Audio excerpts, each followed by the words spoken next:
बंधू भगिनींनो, मी सचिन कांबळे. तथागत गौतम बुद्ध, परमपूज्य बोधिसत्व डॉक्टर बाबासाहेब आंबेडकर, छत्रपती शिवाजी महाराज, राजर्षी छत्रपती शाहू महाराज, महात्मा ज्योतिराव फुले यांना वंदन करतो. आज मी महाराष्ट्र राज्यातील मुलांच्या नोकऱ्यांबद्दल बोलतोय. मला पूर्ण जाणीव आहे, भारत हा सर्व धर्म समभाव मानणारा देश आहे आणि महाराष्ट्र त्याच भारताचा अभिमानाचा भाग आहे. इथे देशभरातून लोक येतात, शिक्षणासाठी, कामासाठी, स्वप्नांसाठी, आणि ते स्वाभाविक आहे. पण आजचा प्रश्न माणसाचा नाही, आजचा प्रश्न न्यायाचा आहे.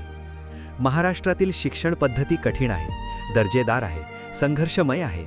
इथला विद्यार्थी मेहनत करतो, स्पर्धा करतो, संघर्ष करतो, तरीही नोकरी मिळेलच याची खात्री नसते.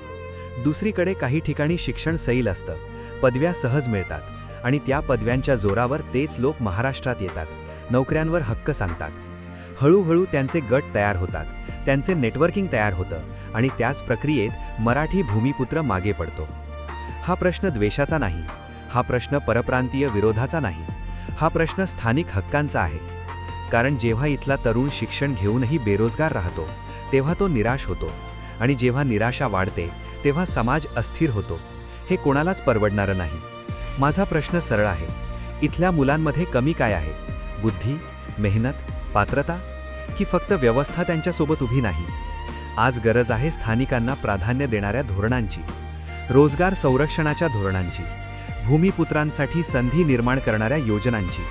कारण महाराष्ट्रात जन्मलेला मुलगा भीक मागत नाही, तो हक्क मागतो.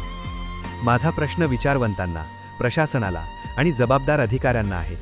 या प्रश्नावर मार्ग निघणार का, की भूमिपुत्रांचं भविष्य अंधारातच राहणार? याबाबत डॉक्टर बाबासाहेब आंबेडकरांनी कधीही परप्रांतीय लोक समस्या आहेत असं म्हटलं नाही.